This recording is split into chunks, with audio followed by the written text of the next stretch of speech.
Every home baker has heard the same advice at least once. You need an expensive oven to make a soft, fluffy vanilla sponge cake.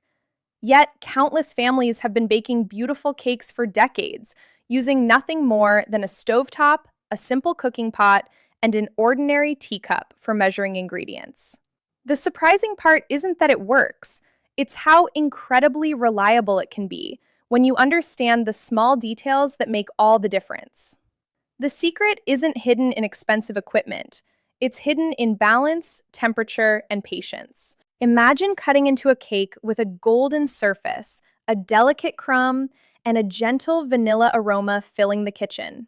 It springs back softly when touched, slices cleanly without crumbling, and tastes every bit as satisfying as a bakery sponge.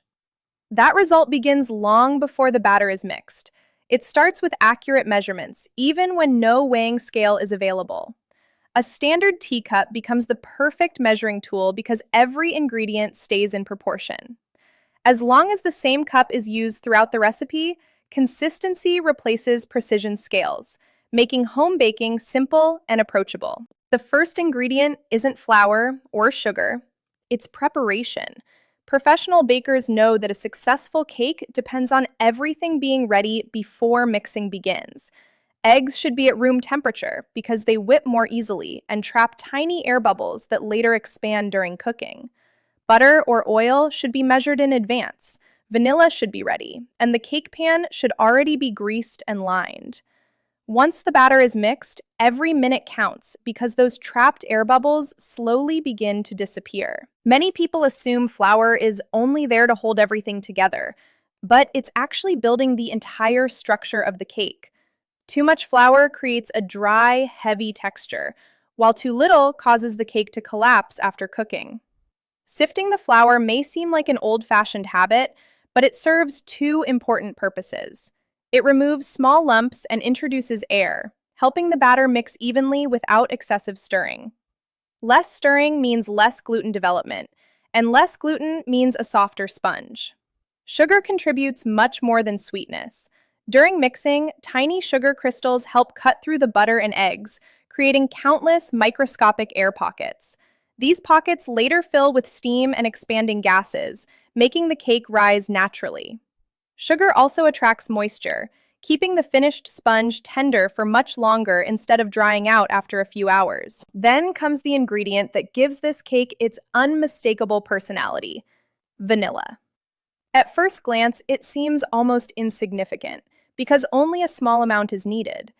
Yet, as the cake cooks, gentle heat releases hundreds of aromatic compounds that transform a simple batter into something warm, comforting, and inviting.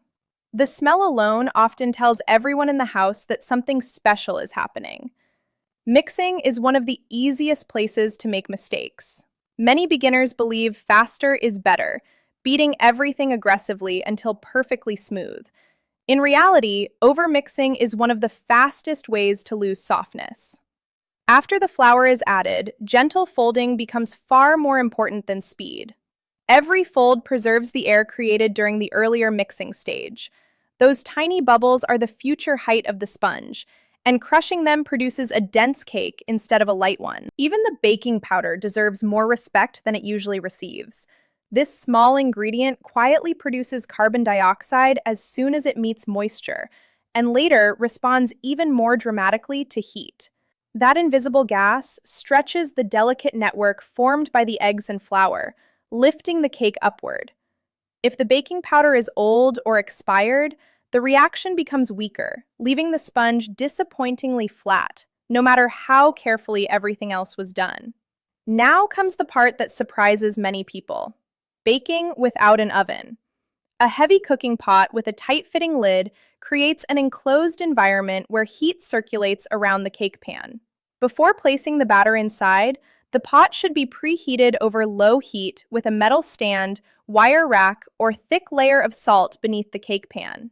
This simple barrier prevents direct contact with the hot base, reducing the chance of burning while allowing gentle, even cooking from all directions. Heat control becomes the true skill of stovetop baking. High heat may seem like it will finish the cake faster, but it usually causes the bottom to burn while the center remains raw. Gentle, steady heat allows the batter to rise gradually. Inside the cake, moisture turns into steam, while proteins in the eggs firm up slowly enough to support the expanding structure. That balance creates the classic sponge texture everyone hopes for. One of the hardest moments for any home baker is resisting the temptation to lift the lid. Curiosity is natural, especially when the kitchen fills with the comforting scent of vanilla. But every time the lid is opened during the first half of baking, a large amount of heat escapes instantly. The sudden temperature drop can interrupt the cake's rise, sometimes causing the center to sink permanently. Professional kitchens understand that patience often produces better results than constant checking. As the cake continues cooking, remarkable transformations happen inside. The batter begins as a loose mixture of water, fat, proteins, starch, and air. Heat changes everything. Egg proteins unfold and reconnect into a stable network. Flour starch absorbs moisture and swells. Steam expands trapped air bubbles. Butter melts completely, coating tiny starch particles to keep the crumb tender. Each process depends on the others happening at exactly the right pace. Color tells its own story. A pale cake often hasn't developed enough flavor, while an overly dark surface usually signals excessive heat. That beautiful golden color comes from natural browning reactions between proteins and sugars. These reactions create hundreds of new flavor compounds that give baked goods their rich aroma and slightly caramelized taste. It's one of the reasons freshly baked cake smells so different from raw batter. Eventually, the cake begins pulling slightly away from the edges of the pan. The top feels springy instead of wet, and a toothpick inserted into the center comes out clean or with only a few dry crumbs. These are far better indicators than watching the clock, because every stovetop transfers heat differently. Experienced bakers trust observation more than exact timing. The next challenge arrives immediately after cooking. Cutting into a hot cake may seem irresistible, but it often damages the delicate structure that has just formed. During cooling, steam gradually escapes, while the crumb becomes firm enough to slice cleanly. Waiting even 15 to 20 minutes dramatically improves texture. Patience once again becomes part of the recipe. When the first slice is finally cut, the inside should reveal a fine, even crumb without large tunnels or dense patches. Each bite should feel light yet moist, carrying gentle vanilla sweetness without becoming overly rich. The surface may have a slight golden crust, offering just enough contrast to the soft interior. This balance of textures is exactly what defines a successful sponge cake. Small mistakes often teach the biggest lessons. A cake that sinks in the middle may have been undercooked, overmixed, or exposed to sudden temperature changes. A dry sponge often points toward too much flour or cooking for too long. Large holes inside usually indicate batter that trapped uneven air during mixing. Understanding these clues transforms every baking attempt into valuable experience rather than disappointment. One reason this teacup method remains so popular is its accessibility.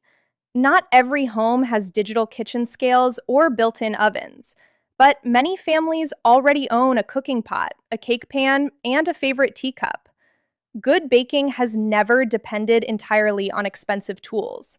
It depends on understanding ingredients, respecting heat, and allowing science to work quietly in the background. Perhaps the most rewarding part of stovetop baking is the confidence it builds. Once someone realizes they can produce a soft, beautiful vanilla sponge without specialized equipment, countless other recipes suddenly feel possible.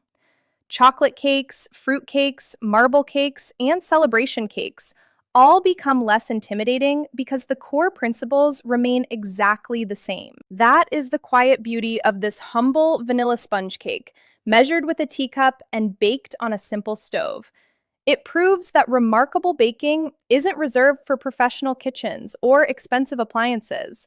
With careful measurements, gentle mixing, controlled heat, and a little patience, Ordinary ingredients transform into something comforting enough to bring people together around the table, one soft slice at a time.